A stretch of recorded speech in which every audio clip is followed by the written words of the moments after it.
আপনারা দেখছেন আমরা তো প্রতিনিয়ত মেয়র মহোদয়ের নির্দেশক্রমে এক একটা এলাকায় আমরা এই পরিচ্ছন্ন অভিযান করি।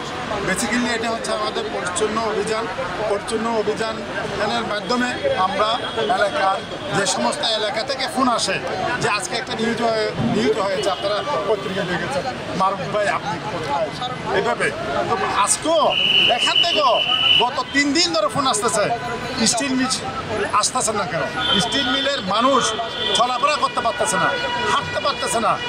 এখানে হাজার হাজার মানুষ যে এখানে শিল্পনগরী যে গার্মেন্টসে যায়, মহিলারা পুরুষরা তারা রাস্তায় হাঁটতে পারে না, রাস্তা দখল করে আছে। এই রাস্তা দখল আমরা তাদেরকে উচ্ছেদ করার জন্য, তাদেরকে ফুটপাত থেকে সরিয়ে দেওয়ার জন্য আমাদের এই অভিযান, এটা প্রতিদিন আমরা করে থাকি। আজকে স্টিল মিল বাজার থেকে আমরা শুরু করেছি। শুরু করতে গিয়ে আমরা চিন্তা করি নাই এই অবস্থা হবে। রাস্তাটাকে একটা ডাস্টবিনে পরিণত করে তাদের চৌকি বসিয়ে যে তারা যে ব্যবসা করতেছে, হ্যাঁ, চৌকি বসিয়ে চৌকির নিচে 1 হাত নিচে পর্যন্ত তাদের পানি, মাঠ, ময়লা সব কিছু আপনারা দেখেছেন, ভিডিও করেছেন। এইভাবে তো একটা নগরীকে সুন্দর করা যাবে না। নগরীকে সুন্দর করতে হলে সবার সহযোগিতা লাগবে। মাননীয় মেয়র মহোদয় সকলের সহযোগিতা চেয়েছেন যে উনি চট্টগ্রামকে একটি সুন্দর নগরবাসীকে উপহার দিতে চান। সেই লক্ষ্যে আমরা কাজ করে যাচ্ছি, আমরা সকলের সহযোগিতা চাই। নিজেরাও বুঝতেছি আজকে আমরা অভিযানটা করতেছি, কালকে হয়তো আবার বুঝবো, বাট আমাদের অভিযান চলমান থাকবে। বিশেষ করে আপনারা যেটা দেখেছেন এখানে যে পরিমাণ ময়লা সেচে যায় না, এটা হলো মশার সবথেকে বড় প্রজনন কেন্দ্র। আমি যদি এই জায়গাগুলো ক্লিয়ার না করতে পারি, মশার উপদ্রব থেকে আপনি নগরবাসীকে বাঁচাতে পারবেন।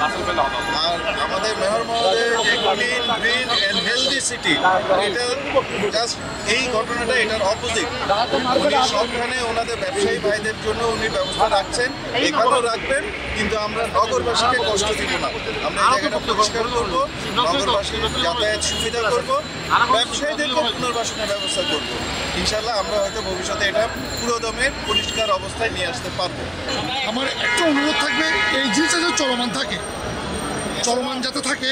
আজকে আপনারা তুলে দিলেন, আগামীকাল আবার বসে যাবে, এই জিনিসটা যাতে না হয়। এখন আসলে তো আপনাদেরও সম্ভব না, এটা আমাদেরও সহযোগিতা করতে হবে। আমি চাচ্ছি আমরা লোকাল প্রতিনিধি যারা আছি, আমরা চট্টগ্রাম সিটি কর্পোরেশন যারা আছে, যৌথভাবে যাতে বসে, যাতে উদ্যোগ নিই, যাতে এইভাবে যাতে না বসে, তাদেরকেও আমরা একটা ব্যবস্থা করে দিতে হবে যতটুকু সম্ভব। হয়তো আপনার ইভিনিং মার্কেট যে বিষয়টা উঠে আসছে, হয়তো এটাও করতে হবে, কিভাবে কি করা যায়। আমরা এলাকার প্রতিনিধি এবং চট্টগ্রাম সিটি কর্পোরেশন যৌথ উদ্যোগে ব্যবস্থা নিতে হবে।